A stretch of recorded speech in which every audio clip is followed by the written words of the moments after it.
You never know when it's coming, but you sure know it when it does. Yeah. One thing I know about love, you might get what you ask for, so you better be sure it's what you want.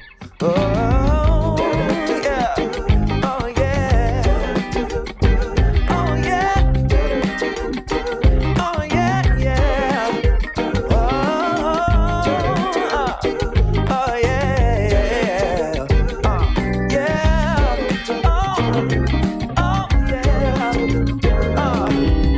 Funny thing about love, when it comes and goes, you never know. So you gotta keep your heart exposed, and you can be sure there's no cause and no cure. And when it wants you, oh, it'll come and find you. Yeah. One thing I know about love, you never know when it's coming, but you sure know it when it does. Yeah. One thing I know about love, you might get what you ask for, so you better be sure.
Pyramids and the Great Floods is a must-get, must-read fascinating new book by John Shaughnessy.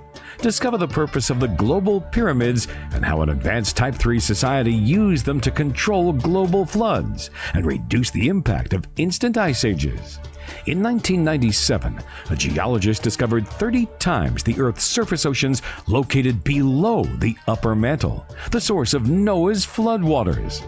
While cataclysm researchers have been looking to the heavens for the doomsday catalyst, it turns out that all the while, it's been right under our very feet. Hell really is down below. Pyramids and the Great Floods describes in full detail how ancient past societies used the global pyramids to lower the damage of floods. You will be amazed. Pyramids and the Great Floods by John Shaughnessy. Get it now on Amazon in paperback and on Amazon Kindle.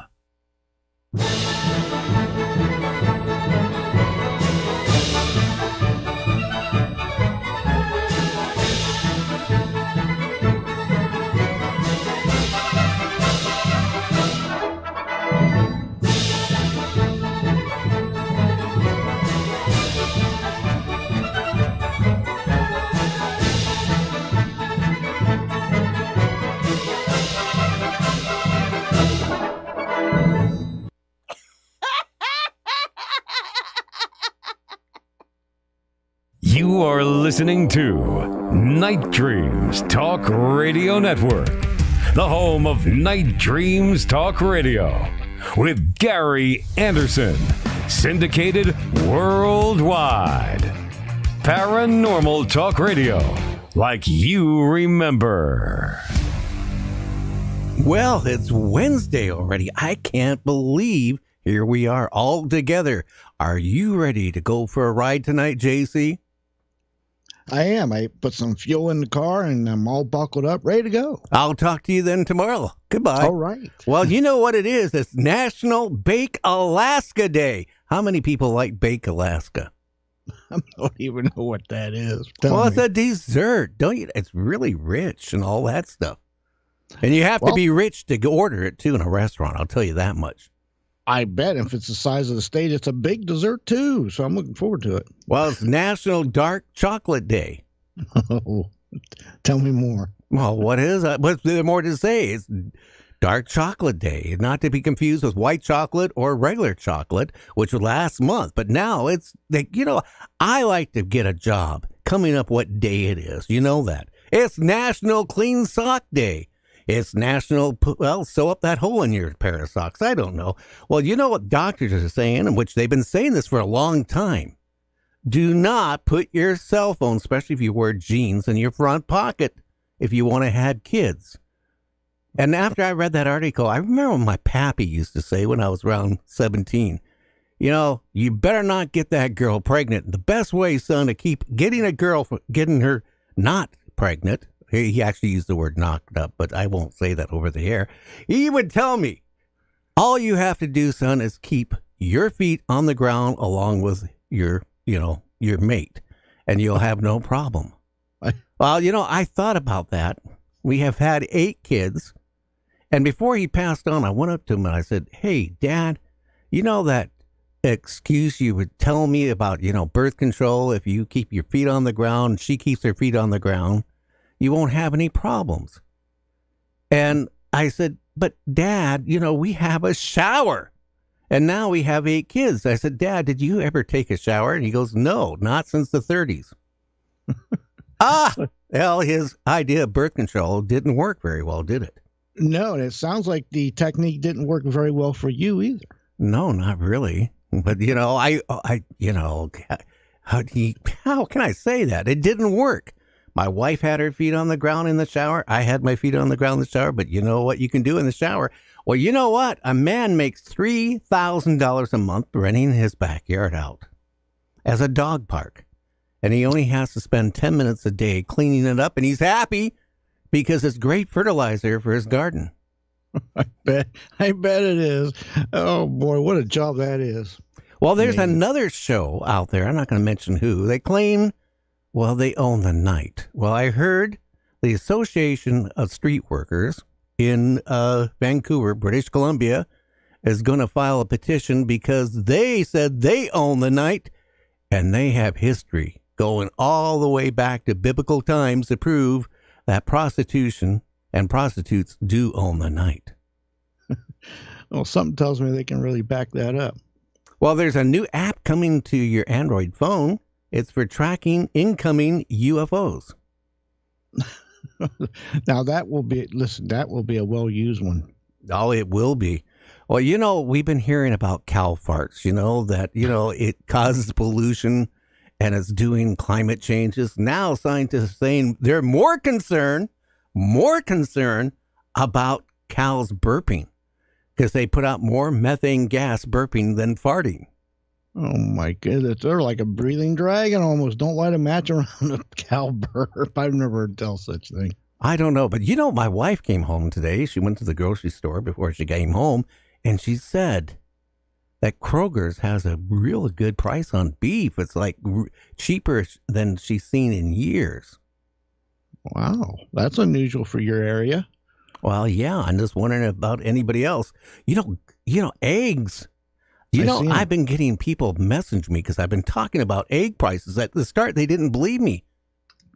But, Arnold, the bodybuilder and all that stuff. Well, he even mentioned a little thing on his little blurb he does that egg prices are really crazy. I seen them today. They were, I think regular, large, and jumbo. It was $3.68 to $4 to $5.68. Yeah, well, around here it's around $8-9 a dozen. Oh my goodness! Now, we talked about on Friday about Roman cement. Well, yes, I found another article about it. You know what it has done? Like the cement they used for, in the ocean, shoring up, the canals and all this stuff. Actually, with Roman cement, it self-heals itself, believe it or not. And as the seawater or water goes into it, because it absorbs it, it actually repairs it and makes it stronger. And that's why it can last thousands of years. Well, yeah, I mean, perfect example. You can still see evidence of Roman cement all over Europe. It's like you say, 1,000, 2,000 years old. We got cement here that's 5, 10 years old. It's cracking, falling apart. Yeah, that's true. Researchers got $1 million grant. I'm not even going to mention the college because everybody's going to know who they are. But they got $1 million grant. You ready for this one? Tell me. Well, to develop 100% biodegradable paper straws that don't become soggy. Oh my God. Now, what a breakthrough that is. You imagine they put that time, effort, and money into something more essential, like the cure for something. Yeah, towards cancer or even feeding homeless people. $1 million grant to come up with. Have you ever noticed, because of what's going on too, you go into certain Arby's, for example, around here, you can't get a plastic straw. In fact, you don't get any utensils unless you beg for it, but they give you a paper straw and you put that in your favorite soda. And within 2-3 minutes, it's all kind of gotten slimy. You taste the paper. You don't even taste what you're drinking. So, I mean, hey, maybe $1 million to perfect a straw that doesn't get soggy and gooey. It might be worth it, isn't it? I guess so. Wasn't California for last couple of years outlawed straws? Yeah, well, they're outlawing a lot of stuff in California. Now, if you own a classic car in California, they're going to put a ban on all classic cars. They can't be driven on the road. What? Oh, my goodness. I like how they can just, warp the Constitution to their own and laws. Well, they did it to the truckers. If you own a semi-truck, it's older than 2010. You can't run it in California. That is totally crazy. Isn't it? It is. Well, I keep thinking about the straws. We talked about the Mayas the other day, right? Yeah. Well, now scientists are saying that the Maya women were elite female warriors. Oh, wow. Okay. The elite ones. So something like the Amazons. Yeah. They were elite. And they did this by examining remains of women, Maya women, that showed that they were in battles. Yeah. Another thing, they've been finding a lot of stuff with the LiDAR, different sites, and then they get in there and they're starting to find researching, and they're coming up with some of these answers, like probably one of the story that you're talking about tonight, actually. I know. It's really interesting. Who do we have on chat? Oh, we got the Queen of Mean. We got Kim. We've got Nancy. We got Barb. Who else we got out there? I think that's all I can see. A lot of people, they go on there and they hide their identity. You know that. They do. I used to do that too. I know it. I know. Well, you still do. I heard rumors that when you were a child, you wanted to join the circus. Isn't nothing sacred anymore, I tell you. Yeah, but you went up to your teacher, I heard, in the 6th grade and said, I'm going to quit school. I'm going to join the circus. And she said, well, at this point, the only circus you could join was the flea circus. I tell you, everybody knows about my flea circus days. I know. I bet you could tap dance really good, though, right? Well, if you say so. No, I'm not saying that single word. Why would I? I don't know, but I'll tell you, I got a feeling a lot of people will beg to differ on the tap dancing. Well, the dollar is starting to collapse. Saudi Arabia says very shortly they're not going to take the U.S. greenbacks anymore for oil. Oh, we knew that was coming. Matter of fact, we were talking about China's probably going to do the same thing if they haven't already. Well, it's going to be currency. Basically, they're going to take the Chinese money over our money. But again, what would that do to our economy? Well, I can't see what economy. What economy? Yeah, I can't see it giving a boast of by any means, but no way. Well, this happened in the UK. They're actually a nuclear submarine, attack submarine, came in, to be, their, what they do to maintenance it and stuff like that. Well, when the ship went back out to sea, bolts started popping as it dived. Wow. And that was very alarming. It had to go back to port. I guess when they were working on it, the engineers that were doing the work on it, right, sheared off some of the nuts at the end of the bolt. And what they did, instead of, taking it out and retapping it and rethreading it and spending the time, they figured the easy way to do it. Every time, Gary, every time you cut corners, it always costs more in the end. And luckily, it didn't cost lives. Super glue. Oh, yes. Super glue is king. Yeah. What could you imagine? Would you want to go diving about 600 feet, 1,000, 1,500 feet in a nuclear submarine and bolts started popping because the super glue didn't hold them? I'm telling you what, if you got claustrophobia or anxiety and you see bolts starting to pop at 1,000 feet in a nuclear sub, let me tell you something, that's a bad day. But you realize when they pop, if you're near one, it's like a bullet. It could go right through you. Right. I mean, super glue. Could you imagine a 747 or a 777 or whatever, the engine falling off? Well, we couldn't find the bolt that holds it on, so that's no problem. We just used super glue. It held. Yeah, that reminds me of the backyard mechanics here. If they can't fix it with duct tape, it can't be fixed. What's wrong with duct tape? Half of my plumbing here in this compound is held together with duct tape and super glue. See, my point exactly. Yeah. And anytime you want to go swimming, just go in our basement. That's how good my plumbing jobs work. Oh, you got an indoor pool. Well, it is. Nice. Yeah, 3,500 feet of it. Well, again, on TikTok, it's gotten crazy. But now another time traveler says, well, in May of 2023, he gives the date at least, aliens are going to take over every government in the world. Oh, boy. So here we go. How many predictions we had from these time travelers? But here's the thing. What's their point? Are they coming back to help us with this info? Because it seems to never come true. Are we in a multiverse, other universes? He's got the wrong one. What's going on? Oh, I have no idea. But you know what? It also says make sure you bring your own barbecue sauce. Oh, they're here to serve man then. Well, they're here to serve something. Yeah, that's not good. I know. Well, now in the news, we talked about it. I mentioned, and a lot of people, Gary, that's a bunch of BS. Well, that BS stands for not agree, bullshit. They've said to me, in emails, well, that's not true what you said about when a person dies, that their brain can go on for a period of time. Well, now scientists and doctors are coming up and stepping forward. Yes, that people have been clinically dead, laying on the slab, up to a half an hour to 45 minutes. And a few people they have actually managed to revive. And the people remember what people were saying around their dead body.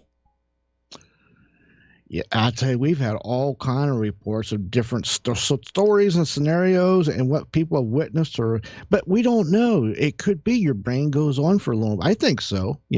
I think what happens, like I've said before, your brain is the last to die, and what it's doing is sending you off. You're going through that tunnel with the flashing lights. That's brain cells dying, but it's giving you a good send off. You see dead ones and loved ones and all that. Now, again, I'm going to get a lot of hate mail for saying this, but, according to doctors and scientists, they said that the brain still is functioning. Could you imagine that guy had got the guillotine, and all those people looking at him, and their eyes are kind of like doing this a little bit there, and they're thinking, oh, my God, I'm not going to go out to dinner tonight and have that turkey. No, not only that, he's got a severe pain in the neck, and he's looking up at things, and he can't even say nothing about it. Remember on the show we talked about the man that had his face half tore off by a bear? Oh my, yeah, that was horrible. The guy says there's an article about him out of the UK in Metro publication. It said that he literally had to tear the rest of his face down and clear all the mud from wrestling with the bear just to be able to live. And they got a picture of him. They did put his face back pretty much. You know, I mean, he could be in a movie, though. I can tell you that. I'll tell you what. Can you imagine the pain? Because you got to clean all that out before you ever repair all that. That's horrible. And listen, think of the nightmares this guy's going to have for years.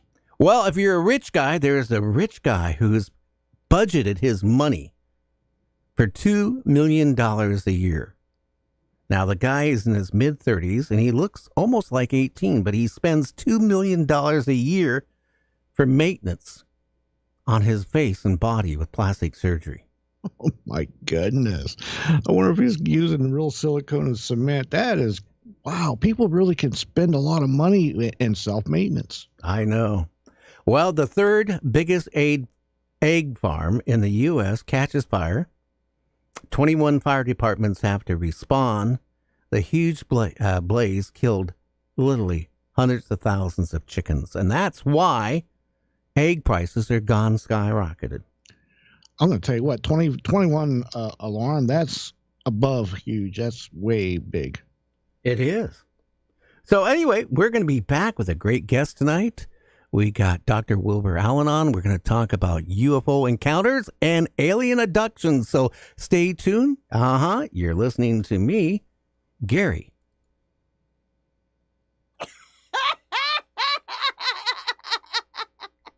Okay, you didn't have to laugh, JC. You caught me.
There it is, right in the night sky, the mysterious moon. Constance Victoria Briggs, author of The Encyclopedia of Moon Mysteries, brings us her new book, The Moon's Galactic History, a look at the moon's extraterrestrial past and its connection to Earth.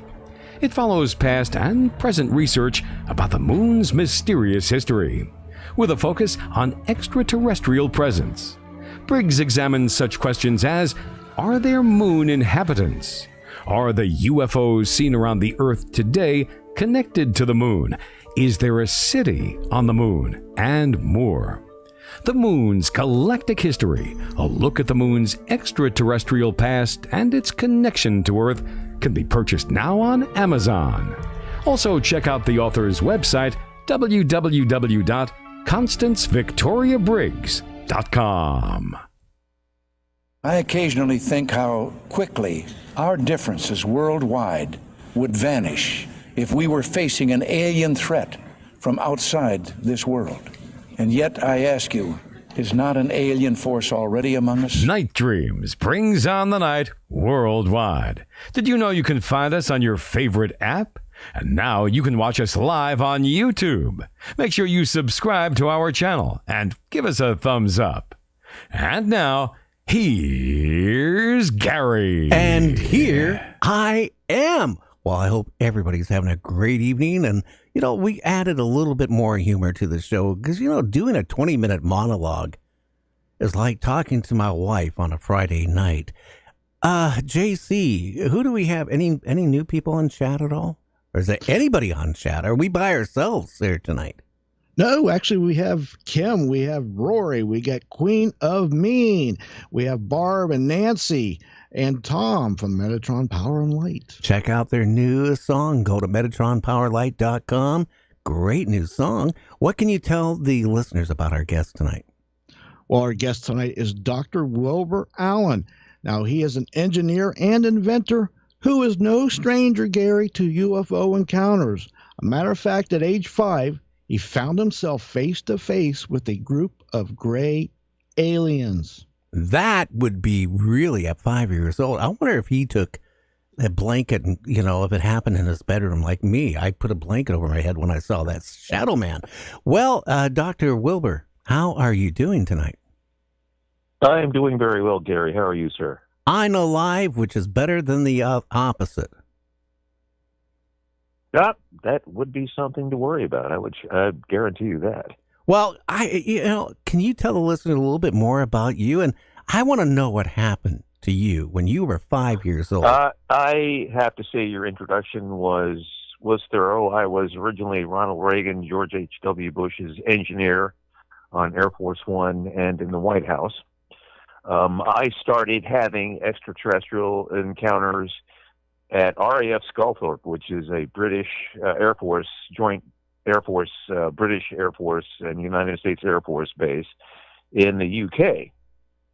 And at the age 5, I had a most disturbing encounter with a group of extraterrestrials. And it was quite interesting because at that point, I, as a child, had never seen an extraterrestrial before. And the grays that came into my room were frightening, to say the least.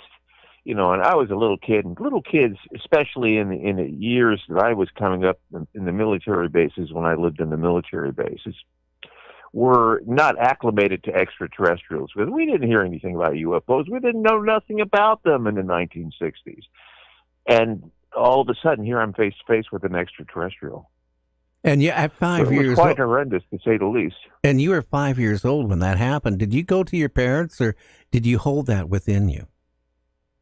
I went to my parents. What was interesting is for about 10 or 11 years after that, I, on a nightly basis, would vomit.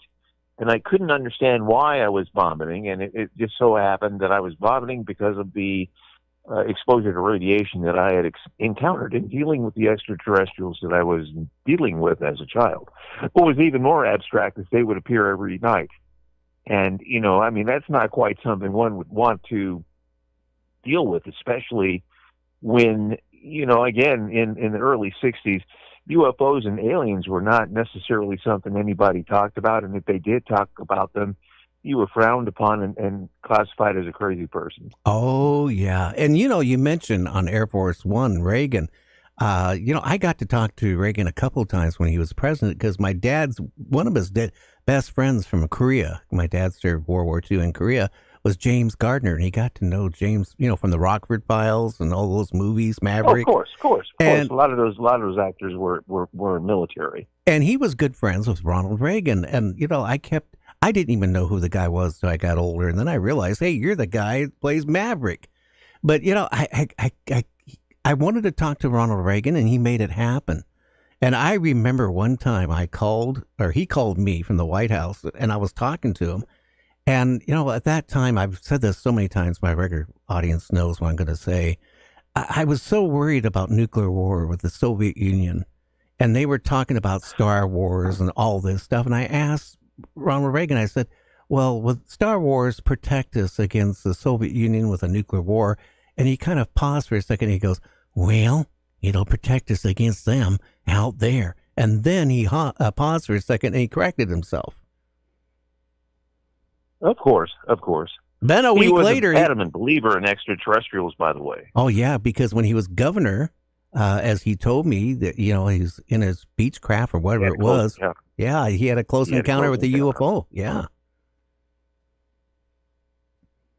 So, I mean, I do believe that they existed. Now, when you were 5 years old and this was going on, I mean, how old were you when you actually went up to your mom and dad? I mean, if I was 5 years old, I would have went up to my parents, right? Well, they noticed something was wrong because I started vomiting, and it wasn't something that could be medically diagnosed because back in the 60s it wasn't as advanced in terms of United States Air Force doctors. They were like sort of like witch doctors in a sense, but they weren't that quite advanced. They didn't have all the MRIs and the advanced technology that we have right now, but they could not diagnose or find anything wrong with me. So by the fact that I was vomiting nightly and I would vomit the anti-vomiting medications that the U.S. military doctors gave me, I would vomit that out too. I mean, there was nothing that would stay down. It was probably associated to the fact that I was exposed to anomalous radiation. That is so scary. And how long did that go for, Doctor? It went on for about, from 5 years old to about the 11th and 12th grade. Again, as mentioned, I lived on military installations, and I would go see on a regular basis U.S. Air Force doctors, and they couldn't find anything wrong with me. But then again, they weren't looking for radiation. No, and what I appeared to have was radiation poisoning. Yeah, and again, too, I'll be honest with you, back in that time frame, I'll be honest, when I was in the military during Vietnam, towards the end of it, the last thing I wanted to do was go to a doctor, because I'll be honest with you, they weren't the very best doctors to go to, that. Not at all. Not at all. We're talking a series of antiquated doctors. They were at best, I think the closest thing you could possibly compare them to would be witch doctors. I'm glad you said that. I was just thinking that. Oh, yeah. And it turned out to be quite interesting, because, again, we're talking about becoming ill on a nightly basis, and that illness was associated to the exposure to radiation from these extraterrestrials that were visiting me on a nightly basis on U.S. military bases. And that is scary, too, because there you think you're in a secure place, and this is going on. You're not. And yeah, you're not. No, you're not. And when they were coming to you, what was going on? Let's start with what you can remember at the first time that you can actually comprehend. What were they trying to do with you? I was not really sure because, on several of the events that I experienced as a child, they would, I think the closest word I could use, and I'll use Star Trek technology, they would just beam in, and it would just be standing there. And on a lot of those, they didn't touch me, they didn't do anything, but I do believe they downloaded information into me telepathically. Now, when they were making contact with you, was it verbally or, again, telepathically? Telepathic. What type of things you'd wake up, or they would wake you up and they were standing there? I honestly would just take the covers, pull the covers over my head, and pretend that they were not there and try to ignore them, but they obviously downloaded technology into me because I became quite studious in advanced imaging systems, and I created technology that allowed me to basically see these extraterrestrials. Interesting. Well, you're a man of my own heart about the blanket, you know that. But I am 71 years old, and I'll tell you, when I get scared, you know what happens? The blanket. You probably go under the blanket like I did, brother. I still do. At 71 years old, I'll pull the blanket over my head like it's going to do something and protect me, right? I just don't want to see what's happening. Well, you think it's a security blanket, but keep in mind what you don't see. You have this mindset that what you don't see won't bother you, and it becomes indoctrinated into you that every time you have these unusual events and occurrences in your life, that you basically cover up in the blanket and not look at it. And that's how I handled all of the incursions that I had on U.S. military bases. I tried not to look at them. I knew they were there, and they didn't do any harm to me. In fact, I felt in some of the cases after they would leave, I felt intellectually enlightened. Have you ever asked yourself, why me? I never asked myself that question. You know, all I would say was basically, you know, I just happened to be at the right place at the wrong time. And in most of these cases, all of the exposure that I had to extraterrestrials were on U.S. military bases and in base housing. Now, do you remember how these creatures look, these ETs look like? What do they look like? They were grays. They were grays. And how tall were they roughly? I mean, at 5 years old, it's really hard to make judgment. I was 5, and the anomalous entity that would constantly beam in was about the same size as I was as a child. Interesting. It looked like a little kid. And did they have anything like a suit on, a space suit or anything, or how? It was. You know, it's hard to tell because, you know, when you start talking about a gray, you don't know if it's its skin that it's in or if it's a space suit, but it was there. And in the realities of things, what I looked at and what I saw was a hideous creature with large bug eyes, no nose, no ears, no hair. It was basically gray, and it never communicated verbally. It always communicated telepathically. Did they have any smell? Because some people have told me that they had a bad odor. I would not be able to answer that because, again, when they did appear, my blanket was constantly covering my head, brother. I was not trying to look at this thing. I was not trying to pay it any mind, but it would stay there. And what was even more abstract is, you know, I lived on military bases, and it would just appear as if it was transported down using Star Trek transporter technology. And again, when this was going on, I know that your parents took you to the doctors and all that stuff because of the vomiting and all that. But I mean, you know, let's be honest with you. If I was 5 years old, even 10 years old, I would go up to my mom or dad, especially my father, and said, "Hey, you know, I'm being visited by, you know, something. I don't know what they are." You know, I tried to say it. I tried to mention it to him. But what was interesting, I believe that it was not only I that was involved in these incursions. My parents were also involved in these incursions because my mother had full knowledge of the extraterrestrials, and so did my father. So it was a family thing, it sounds like. Absolutely. I remember one night we were at Laurie Air Force Base, which is in Denver, Colorado, and my father was stationed at Castle Air Force Base because he was about to be deployed to Vietnam. So we drove through Arizona to get to Castle. And I looked up and I saw a white dot zigzagging. So I said, "Hey, Dad, there's a dot zigzagging up there." And when I said that, my dad stepped on the gas. He didn't stop. He didn't want to look. He didn't want to say nothing. He just stepped on the gas. That was the fastest my father has ever driven in his life. Interesting. And while this is going on, you know, a lot of talk about Men in Black. Did you have any encounters with Men in Black too when you were young? Or even older? I had no visitation from anyone other than U.S. military Air Force doctors. And those doctors, again, as mentioned, when they did their examination of me, could not find anything wrong with me. Now, did you tell the doctors what you were seeing, or did you were too scared to? Of course, I mentioned it to them. As you know, my parents would laugh it off and try to make it seem as if I was the follies of a child, but the realities were I wasn't lying at all. And I told them I had experienced and encountered some kind of entity, a being, and I mentioned that it was an alien.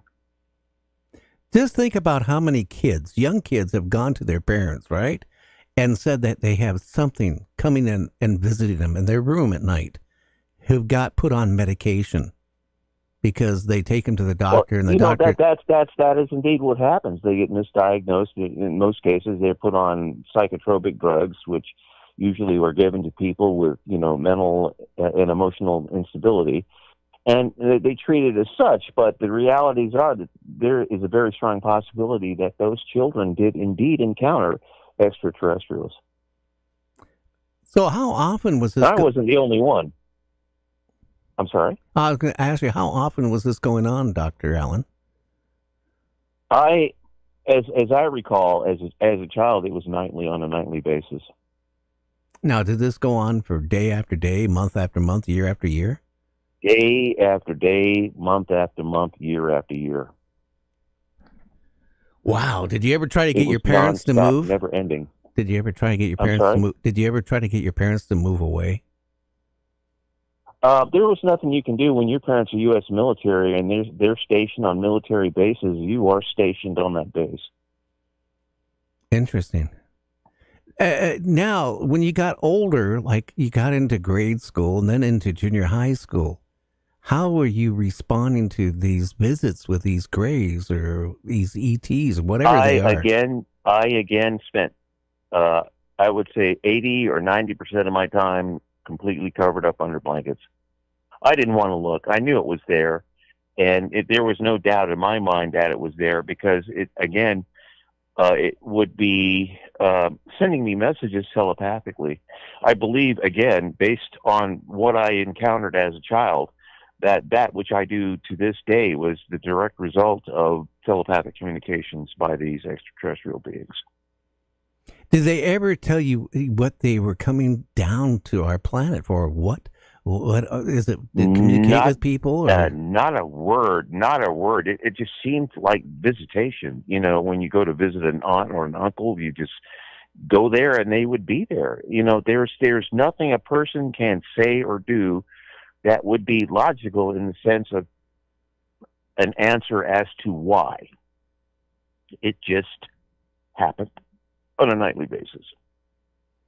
Wow. And did you ever ask it questions like, are you going to hurt me? I didn't have that much conversation with it because I was trying to avoid it. When you deal with something that is anomalous and the anomaly that or entity that you would encounter, and you would think at some point that there could be the very strong possibility that it would be a figment of your imagination, but the realities were that entity was indeed there in my room on a nightly basis. Now, you've been in contact with other people that have contact with, ETs. What do they tell you when you talk about it? A lot of the people would technically say the same things, but a lot of them didn't quite have the level of exposure that I had to these anomalous objects and beings. Even more abstract, with the research that I was able to conduct and with the technology I was able to create, was now starting to document these objects in high definition. And I would recommend those of you who are interested in looking at this data to go to my YouTube channel, which is Dr. Wilbur Allen on YouTube. And you talk about you could see them. Can you explain a little bit about that technology? How can you see these ETs? I took and I'm quite sure there are some people out there that are interested in camera technology.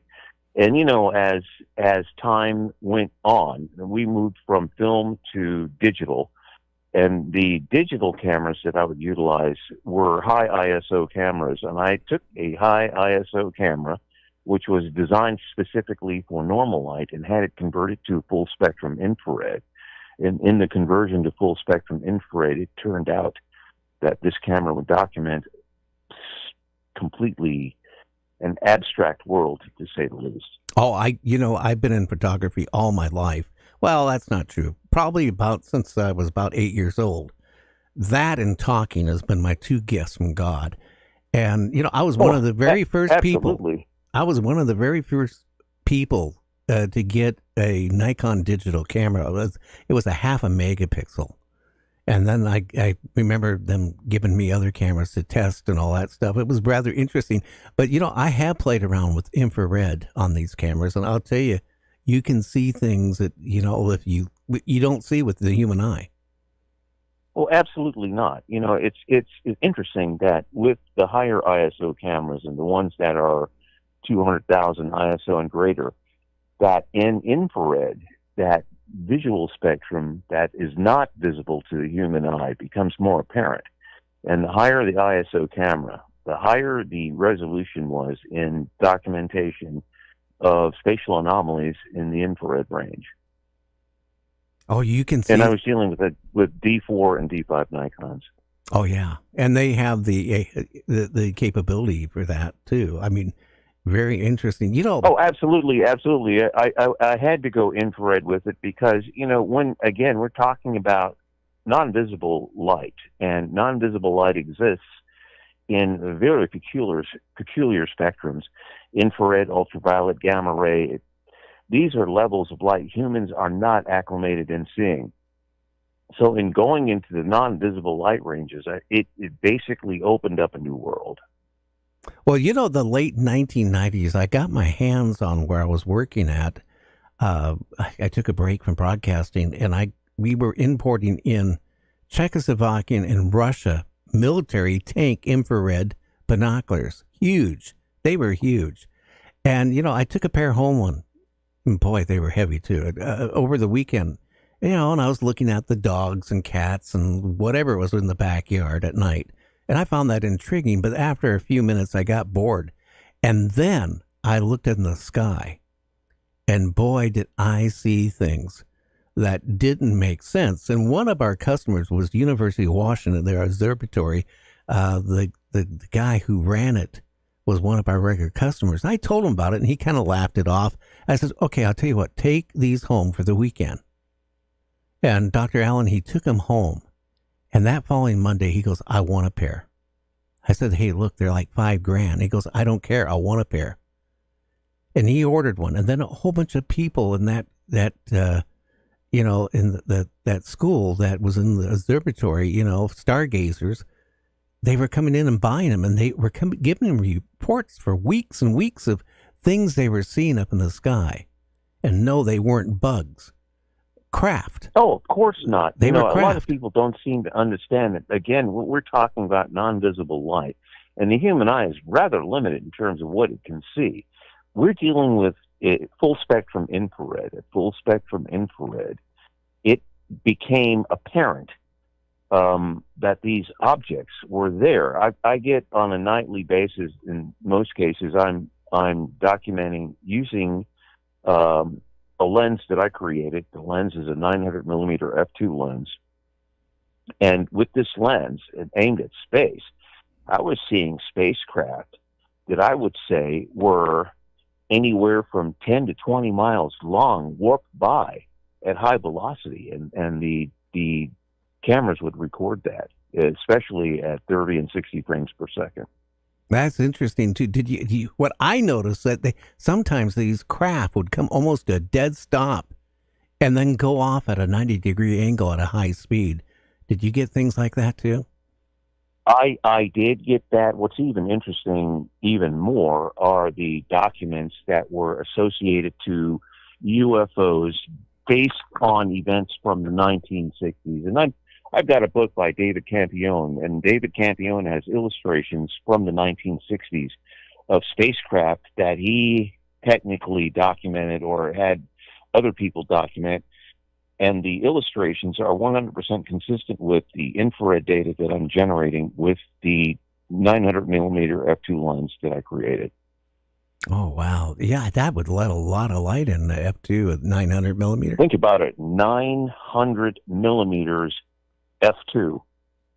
If that lens did exist, it would be anywhere from $25,000 to $250,000. Oh, yeah. If it existed.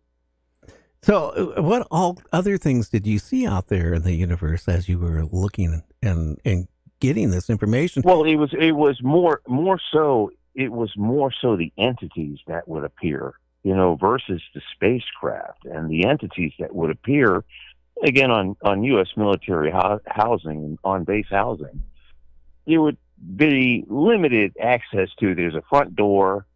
They didn't have back doors.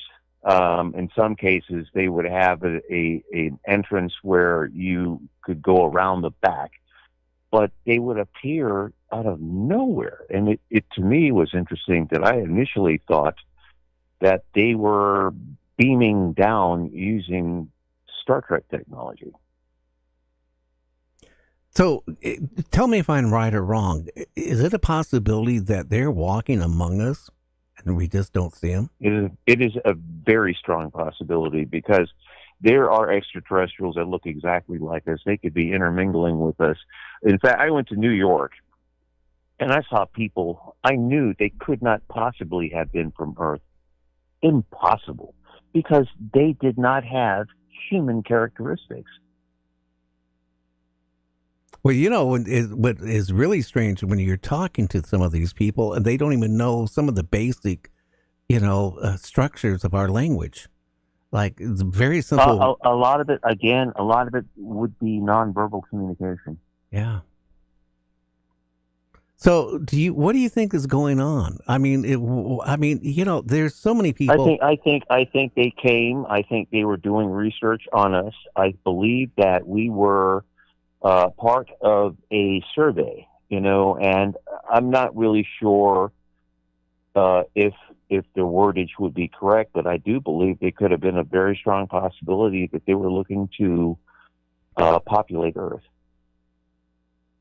Well, something is going on. And, again, what is time? If you look at string theory, time is non-existent. So to us, maybe a day or a year or our lifetime, is this a matter of seconds to them, or versa versa? I don't know. But, again, there's so many people, and this is going back long before there was the internet, long before there was newspapers, sightings of, even biblical times, in caves. There are spacecraft that I'm documenting that are documented in the Bible from the days of Jesus. So wait a minute. They've been here for a minute, and that technology has not changed. Now, a lot of people, and again, I don't know what your view is on this. Some people say that ETs, a lot of people, through the years, I've been doing this almost 50 years now, Doctor, interviewing people and talking probably out of the 50 years, 25 years about UFOs. And you got different people who claim they were abducted. You got the ones that say, well, they're here to help mankind. And then you got a lot of those individuals have psychological instability, because a lot of the things they would say were not necessarily scientifically credible. And dealing with events and in documenting these events, you start dealing with factuality. And the factuality of the matter in dealing with facts, when you start dealing with something that's tangible and you're able to record it, is completely different than some of the babblings of a mindless imp. And most of these people would be, in my opinion, psychologically unstable. Well, I could have said the same thing. Trust me. I mean, here's, I will mention the name, but I did mention his name Friday on the show. I'm going to, Calvin Parker. He claims back in the 60s or 70s, him and his friend were abducted off of a dock and taken aboard a craft and experimented on. And he said that he thought these creatures were evil. And now he's come out with a couple books. And now his latest thing is really funny. He's claiming now, when he was abducted in that time frame, they told him that about World War III, over the Ukraine, over Russia, and COVID.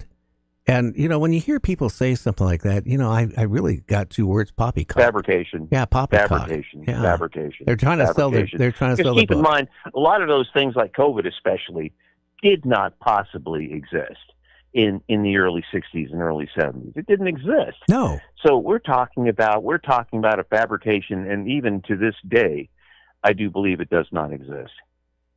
I believe it is a fabrication, a misleading fabrication. But what do you think is going on? Because, again, there's, Whitney Strieber. Psychological warfare, the manipulation of the mind. You manipulate the mind, you're able to control the people. But what do you think the motives are? Are they here to try to help mankind? If they are, they sure haven't done a good job, I can tell you that. I cannot answer that question. It would be conjecture at that point. It is. There's a possibility that they came here again to possibly populate the planet with their beings. Again, in some cases, they look just like us. And if they look just like us, how are you going to know an extraterrestrial from an Earthling? Well, there's a good way. Remember the movie Invasion of the Body Snatchers? Well, we're not talking Hollywood. We're talking reality. No, but I'm talking reality. Could possibly exist, but I didn't. It's so far fetched that I don't think that an alien would come down here and take over your body. No, I'm not. What I was saying is basically to weed out the human population and to breed their race over a period of time.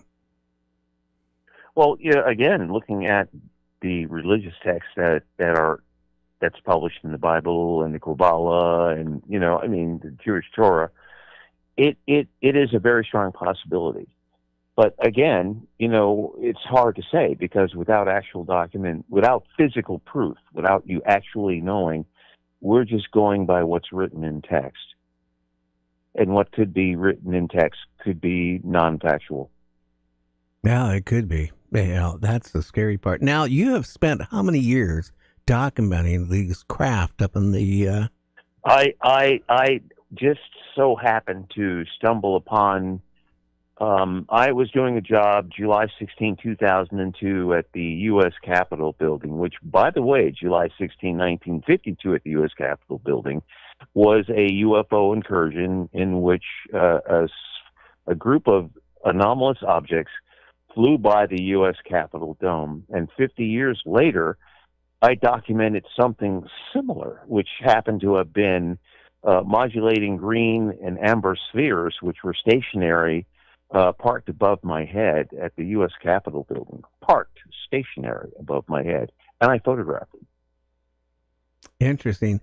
Now, how many images? I was looking at your website. The images you have are quite unique, and you have abundance of them.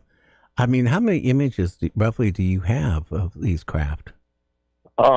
Roughly 15 terabytes. Not gigabytes, terabytes. That's a huge amount.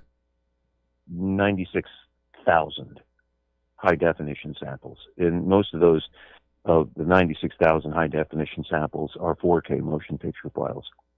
Now, have you gone into any government agencies and showed them what's going on, or what are you doing at this point? I worked, again, with Ronald Reagan and George H.W. Bush, and I showed them the material. Ronald was interesting. George basically laughed it off. But after that, you don't go too far because, you're trying to maintain professional integrity and trying to keep your job.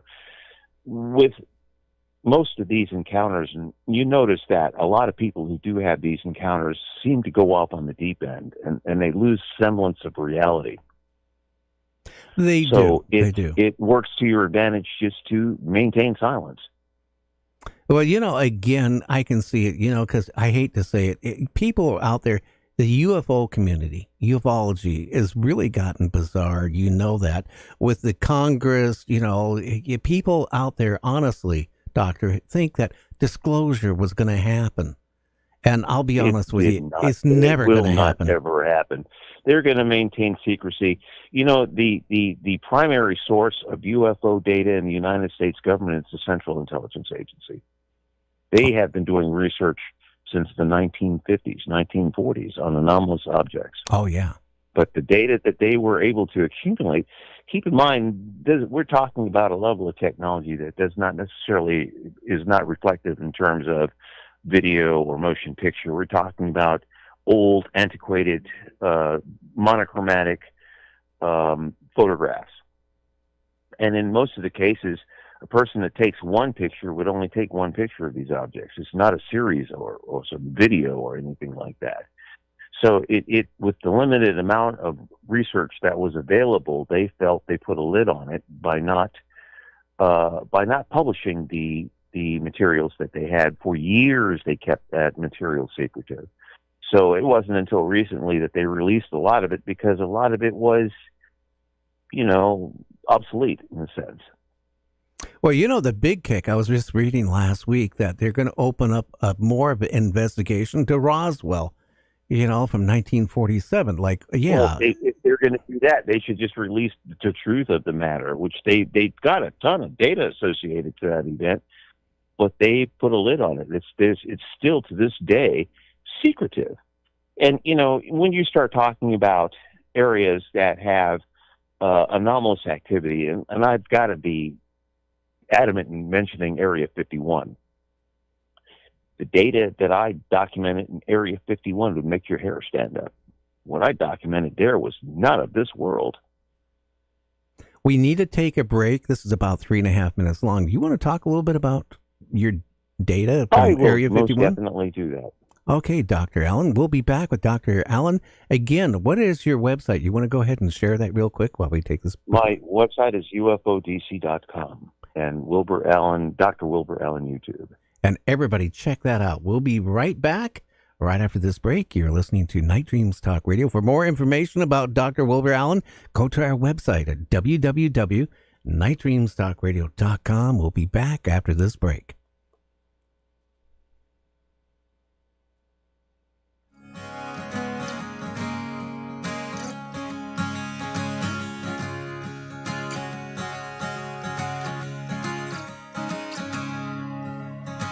Son of a southern man, daughter of a freedman, children of the Civil War.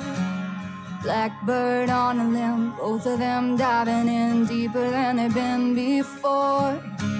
And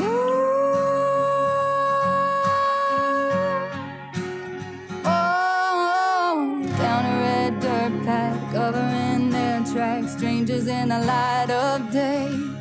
Can't fight it, can't stop, and if they get caught, it's gonna be hell to pay. So baby, meet me down by the Roanoke River, where the cool dark water meets the full moonlight. If we can sneak away, maybe we could be together. Can't nobody stop love tonight.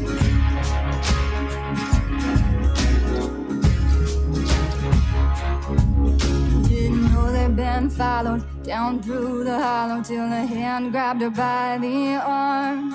Blood's thicker than water, but even his father ain't never gonna do her no harm.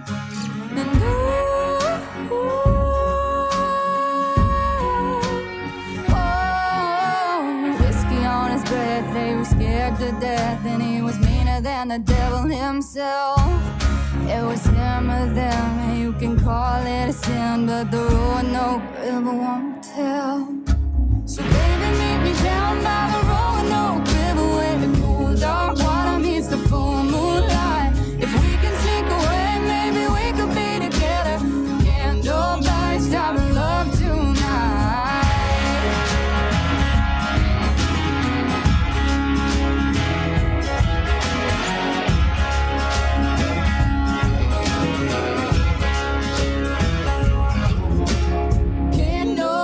Nobody stop this love. Can't nobody stop this love. Can't nobody stop this love. Can't nobody stop this love. Can't nobody stop this love. Can't nobody stop this love. Can't nobody stop this love. Oh, can't nobody stop this love. So baby, meet me down by the Roanoke River, where the cool dark water meets the full moonlight. If we can sneak away, maybe we could be together.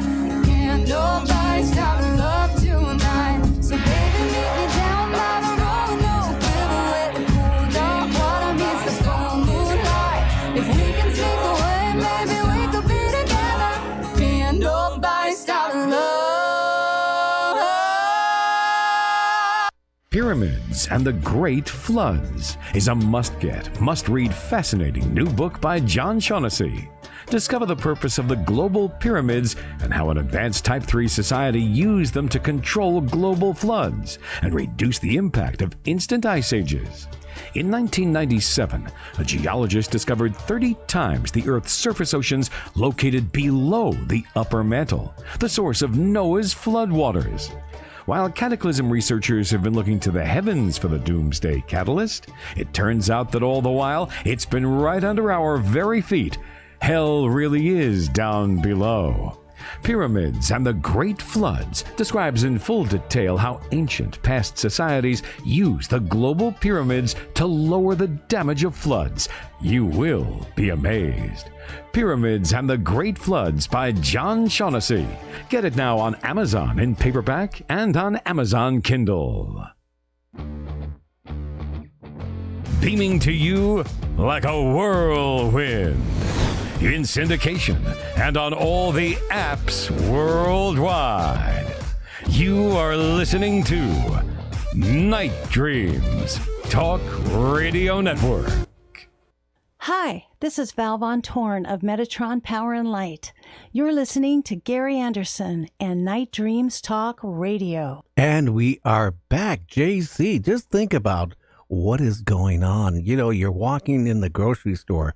You never know, that person standing next to you might be off-world. Yeah, you know, I think I've come across some of these people that Dr. Wilbur has mentioned that I think they are off-world. And I'm not talking, you know, when I say aliens, I'm talking, you know, not across the border. I'm seriously think there's something going on here. Well, you know what makes me really concerned before we bring on Dr. Wilbur again is what are they here for? Are they surveying Earth? Are they trying to repopulate the Earth with their own race of humanoids? Do they want to take over our planet at a period of time? Or are they, well, cannibals? I don't know. You hear all these things, cattle mutilation, human mutilation, people vanishing. I don't know what's going on. Then you have Congress, the Senate. You know, there's been so many different, Senate's had so many investigations about off-world, craft and all this stuff, and they've just been covering it up since the late 40s, and this is going on. You had Roswell, you've had all these different things. The one up here in Washington, in Westport, documented that there was a crashed UFO there. I mean, I think we're being lied to. Now, I look at it, are we being lied to for our own good? Or is there some motive to it? But anyway, we're back with Dr. Allen and Area 51. It's everything points to everything I've read, everything I investigated through the years, and all the interviews I've had on people who wrote books on Area 51, people that at one point back 20 years ago were actually involved, like in Roswell and stuff like that. Do you think this stuff really happened? I am a very strong believer in all of that. What do you think? There is that very strong possibility that the crash at Roswell was orchestrated not necessarily by Earthlings, but by those that wanted us to back engineer and evolve into a more advanced level of technology. How about Area 51? Originally, it was set up for the CIA for, spy planes, but then it kept evolving from there. And I don't know if you know who John Lear was. We've had him on the show numerous times. In fact, we had him a week on before he passed on. And I knew him personally, and I've got to tell you, what I documented in Area 51 would make your hair stand up.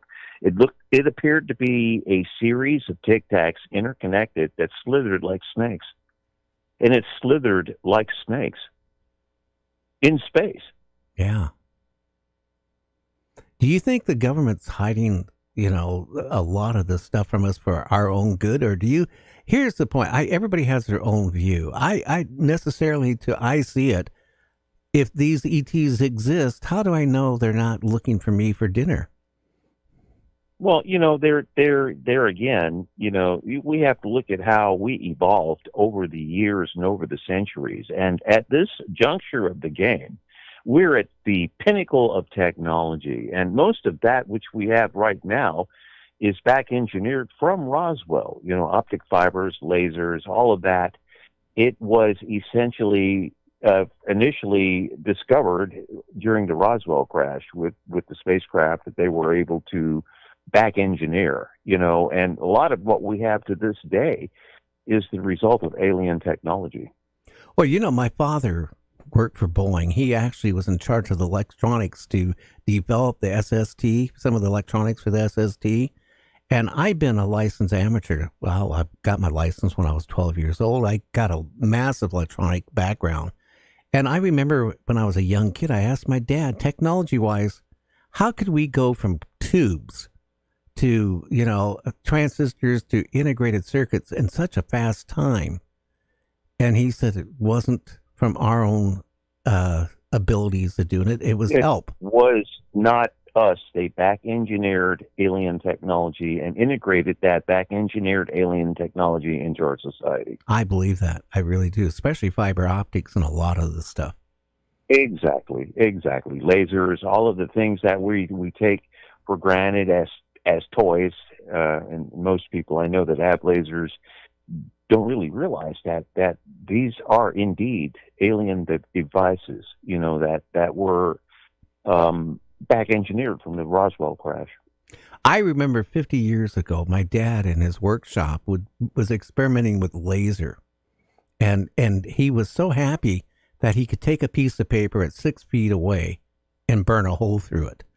Then, towards the end of his experiment, he was actually burning holes through little thin pieces of steel and aluminum as he kept advancing. It depends on the frequency and the power wattage of the laser itself. Yeah. So that is really scary that we had that technology even 50 years ago. Again, it just jumped, like I said, from going from... Again, when you have a crashed spacecraft, would you not want to take some of that technology and try to incorporate that into your own society and culture? And that is indeed what happened.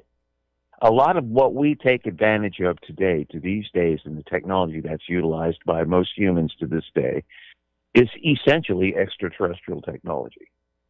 Oh, I think so.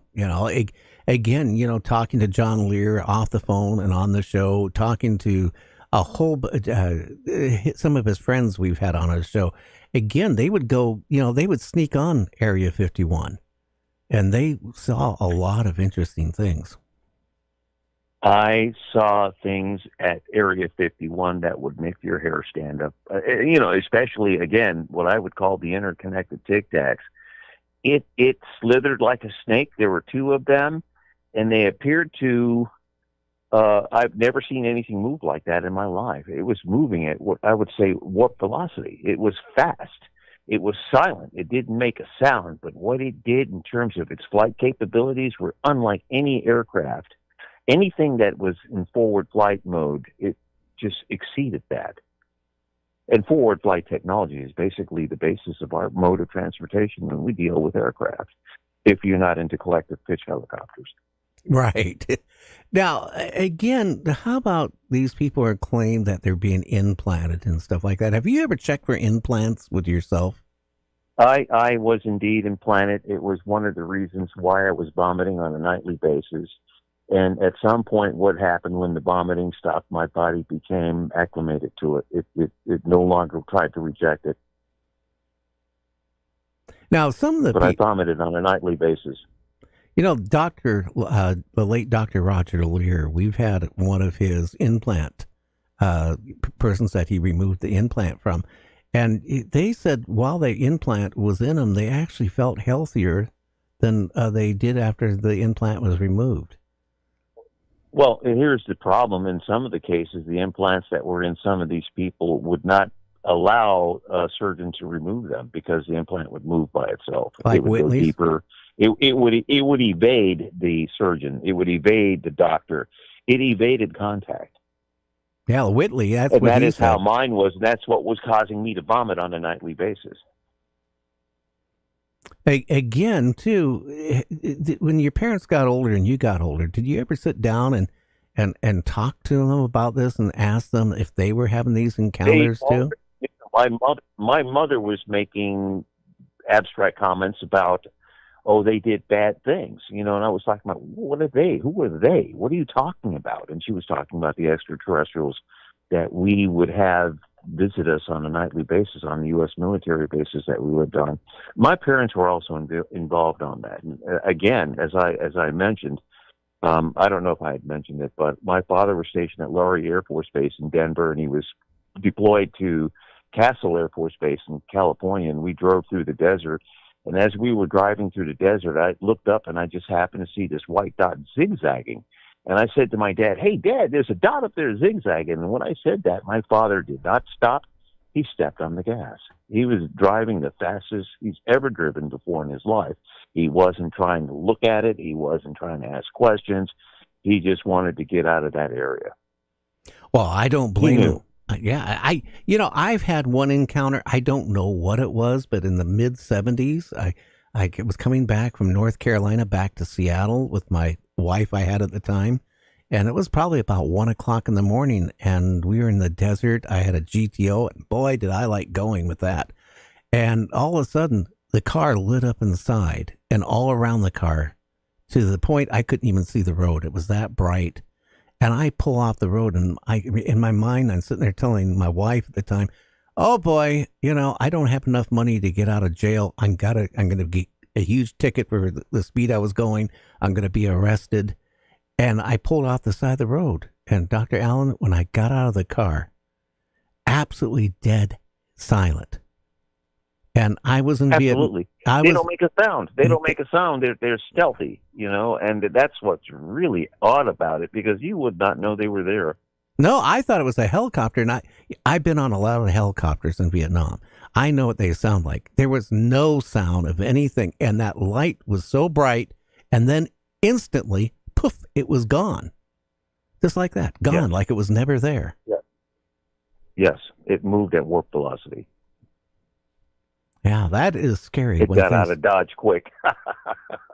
Well, what can we do to try to get the Congress anybody to come out and tell? I think the public needs to know something is going on. These people. There is a level of national security. There's things that, especially in dealing with extraterrestrial incursions, they don't want people to know that their airspaces are not secure as we would want them to be. And that would not be something that you would want to disseminate in terms of information to the public. It would cause pandemonium, to say the least. Well, not just airspace, but you're saying, and what I hear from other people, you go to bed at night and you're not even safe in your bedroom. Well, again, I'm talking about Star Trek technology. Whatever these entities were, they would appear or transport down, and they would be there. So there's nothing we can do to stop them. There's nothing we can do that would be comforting. I think that would be a word that I would use, comforting in this case, because they're not here to comfort us. They're here for the very strong possibility of taking over. And I believe that was indeed the case. Because if you look at information from the Bible and in the days of Jesus, they have been here for many, many, many thousands of years. So it's not like something new. And it's even more interesting that the spacecraft that appeared during the days of Jesus are the same spacecraft that appear today. So the technology stayed relative. It has. Now, do you think your technology of developing what you're doing to try to prove that these things exist by getting video, images, and all this stuff of this craft, could this has been influence from you when they were coming into your bedroom? Could they have been giving you this information or planting it in your head? That again is what I was trying to mention, that I became intellectually enlightened in dealing with these events. I never studied photography, but yet I have a patent in film development and chemistry for the development of film. So it became, in my opinion, the very strong possibility that information was downloaded into me. Wow. And again, they would appear on a nightly basis. And we're talking about in U.S. military bases and U.S. military base housing. Now, are you still getting these encounters with ETs? My data is very specific, and the events that I document and the events that the associates that I'm around document clearly indicate that the airspace that we are in is being inundated on a nightly basis by extraterrestrials. That is really scary. And has anybody come up with the idea what they're... You mentioned maybe about taking over our planet, maybe breeding on our planet. I don't know what their thing is, but you think about the military, right? They couldn't defend. Let's face it, we don't have the technology to defend ourselves. We don't have that level of technology. And again, I'm talking about a spacecraft 20 and 30 miles long. Do we have anything like that? Not at all. And these objects are moving at warp velocity. If it was not for the fact that they're easily documented in infrared, then it would be something completely different. I'm in an area in Florida, and there's individuals I'm with, a person specifically, his name is John Bell. He's documenting these objects using a night scope, and the scope clearly indicates without a doubt that just based on the information that I document and the information that these other people are documenting, that these objects are based here. It's not like something new, but the interesting part of all of this is they're invisible. You wouldn't be able to see them with the normal eye. You have to have special technology to see that. So they're cloaked. They're cloaked. Interesting. Well, our time is up, and, I'm going to have to get you on for part 2, down the road here on this. Again, I'm available, and the people that I'm around are also available. You most definitely want to talk to John Bell. He's got the documents that are supportive to what I do. So it works to everyone's advantage to look at all the information that's out there. Well, can you do this, Doctor? Can you talk to your friend and see if both of you guys can come on at the same time and we can have a 3-way conversation about this? There's a very strong possibility that could happen. Well, hey, Dr. Allen, again, why don't you give out your website one more time? My website is ufodc.com, and my YouTube channel is Dr. Wilbur Allen. Everybody, check out his YouTube channel. You will be shocked on some of the stuff you said. It's bizarre, yes. Yeah, I'm still studying some of those images. And again, I was one of the first people to get Photoshop back before it even hit the market. I was one of their testers. And I tell you, I've been, like I said, in photography all my life. I looked at some of your stuff, and this stuff is not Photoshop. Oh, I know that. That's the first thing I was going to say. It is really, unique. And it tells me something is out there, and it's not ours. Yes. Okay, indeed, my friend. It is not our technology. Thank you, Gary, for having me. You have a good one, sir. Do the same. Take care. You take care. Well, JC.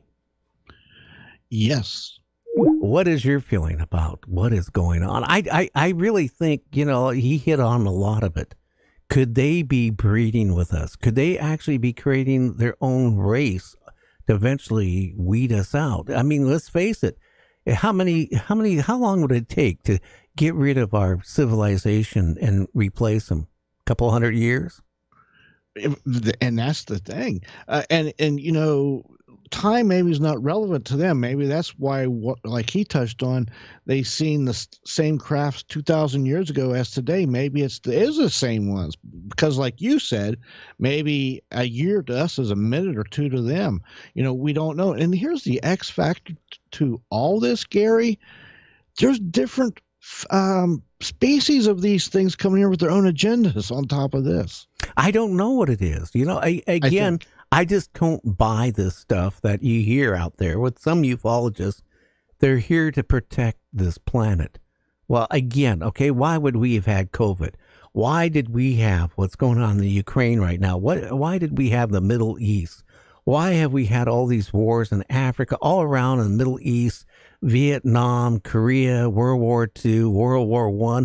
And all the, again, the civilization hasn't advanced. I got in trouble yesterday, people, and I had to take it down because I got threatened by a sheriff in another state. That's all I'm going to say is I had access from a young lady sent me from her and her mom a video of a guy getting beaten on a walkway at a department store. And he was being beaten by 3 sheriff deputies. I'm talking beating. The guy was trying to defend himself. He didn't do anything. He wasn't fighting back. But I tell you what I saw was plain ludicrous torture, and it could have killed the guy. And I got in trouble for posting it up on my Facebook page. Here's the thing. When you see stuff like this, you look at this is still going on in our own country. How can you get Michio Kaku and DeGrasse and all these people saying, we're not quite a civilization one yet, but we're getting there? Well, to get there, we wouldn't have wars. We wouldn't have that video, people hurting other people. So I think we're still a warrior race. And when I think about that, how long have we been walking this planet? Now, just because somebody is 1,000,000 years ahead, 10,000 years ahead, who knows how far ahead, intelligent-wise than us, they could still have the warrior feelings, if not more. We don't know what's going on. Oh, that's true. And if it's anything like our past history, look at the Europeans when they came to Central America, South America. You know how that turned out. Anytime a superior race comes to a lower race, eventually it envelops them and takes them over. And, the other factor, too, about, hey, they dropped the ball in helping us. And a lot of people think they're here to help us. Mm-hmm. But then they have the excuse, well, they can't get involved. Well, that's very contradictory, as you know, Gary, because there's sure is a lot of reports of abductions going on. Yeah, and you got the other abductions. See, again, like anything, how do you believe a lot of people? Because some people do have mental problems. Some people want their 2 minutes of fame, or you wouldn't have people on TikTok, right, claiming that they're a time traveler, right, and holding up a Polaroid picture, from a, back, ahead a couple thousand years, and they still got Polaroid film. I find this really bizarre, but, this is what's scary, is things are going on, and if you expect disclosure, honest disclosure coming from our Congress, from the Pentagon, our military, it's never going to happen. I'm going to be long dead. You're going to be long dead. The only time it'll be disclosure is when something happens and we have no control over it, and even then, you're going to be lied to the very end. You're absolutely correct, and there's no way they're going to land on the White House lawn because that's space. Oh, they should. That'll be Biden's next thing. By the way, Biden today, yesterday actually, had a meeting with the press, and when he got done, he was walking away. He was again shaking hands with somebody that wasn't there, and he said, "Well, I really enjoyed our conversation, Dwight." Oh, boy. No, that's a lie. That's a total lie. But he might have been there. We just couldn't see him. We don't know. Nah, well, maybe, Eisenhower could have been there. I don't know. Maybe he is there. Maybe he's seeing things that we don't see. Well, that's the whole thing. We just don't know. But listen, there's a lot going on there. And you're right. They're never going to come clean and say, hey, look, yep, they're here. We know it. We allow them to abduct people and all this and that. That's never going to happen. So, no. Yeah, how about the people go missing? Okay, yeah, we got serial killers, yes. And people fall off the cliffs and they go out hiking and they disappear. But there's a lot of people that disappear and they're never found. Their remains are never found. Oh, that's right. And I think there is a link to some of that. Absolutely. Listen, how many guests we had on, I won't say who, that we've had a few. They've been on ships, abducted, and some of these ships were huge, and they were full of people screaming and being, experimented on, I guess. Well, Terry Lovelace, I'll say his name. He claims that, when he was taken aboard that craft, as he was standing there naked, along with everybody else that was naked, right? He heard people screaming. He actually saw people in tubes filled with liquid. Yeah. He saw people that looked like in military fatigues walking around along with these ETs. So I don't know. Again, who do you believe? I mean, but I do believe. I believe we'd have to be really asinine to believe that we are the only campers out there. We're the only planet that has life. I just don't buy that. Right. And, if you really sit back and look, the proof is hidden in plain sight because, like you touched on, look at the technology. We went from tubes to, within a few years, to integrated circuits, fiber optics. Oh, yeah. all these things. And look, I mean, listen, we were on basically a buggy and a horse at the turn of the century, and 69 years later, we're on the moon. That's a pretty big Well, look at the jump Wright brothers. The Wright brothers, right? Right. Flying for the first time. Then you think about jet aircraft. Then you think about the 747, then going to the moon in a very short span, which never has happened in human existence, advancing that far. That is scary. You know, even computers every year are advancing enormously. Each year, technology is advancing. Even cancer, cures for cancer, just in the last couple of years, they got all kinds of different cures they didn't have. It's because technology is just going like really fast right now. It is, and you touched on technology, and I think the other thing that some of these beings, maybe they're part AI and part biology, because AI is another scary thing. What happens when AI meets the ETs? Yeah. By the way, everybody, stock up on eggs. It'll be worth more than gold. That little video I sent you, the guy goes in to buy a guitar, and he goes, well, what type of deal we can make? And they go, well, do you got a credit card? No. Do you got, can you buy it on credit? No. Well, we really can't. Well, I got eggs. Hey, let's deal. I mean, eggs are going to be very short supply, believe me. And so is chicken prices. Wait and see. A lot of the predictions I make on the show happen. So I'm telling you, listen, chickens and eggs, the prices are truly going up. I've seen it myself in the store today. And how do you guys like my 20-minute monologue? Yeah, sometimes it gets a little risque, but I'm trying to, I'm trying not to be like all the other talk shows. All the years I've done this commercially, all the shows are pretty much, I don't care who you turn to, they're all pretty much the same. And what I'm trying to do is like break the ice each night to have a little bit of fun and not worry about what's going around in the world right now.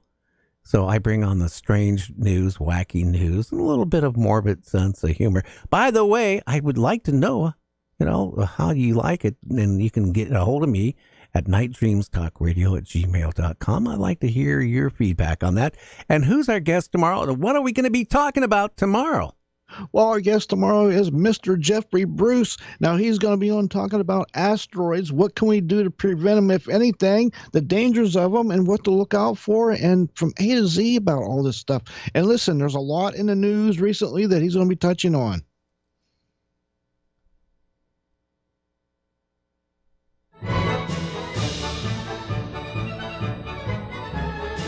And that's what we need to do, is get into all these type of topics that a lot of people don't want to do. We're going to cover everything from UFOs to Bigfoot to dogmen to a lot of strange things that happen in our world. And I hope you guys are right there with me and JC for the ride. Again, check out our website at www.nightdreamstalkradio.com. Everybody have a good one. We're going to catch you, well, on the other side of the coin here tomorrow. Anything you want to say real quick, JC? Yes, just be careful out there. And listen, eggs aren't cheap. Trust me. Uh-huh. Well, you're not coming over for scrambled eggs. I can't afford it. I tell you that. Darn it. Yeah, a steak is cheaper than a dozen eggs. We'll talk to you tomorrow. Everybody, have a good one.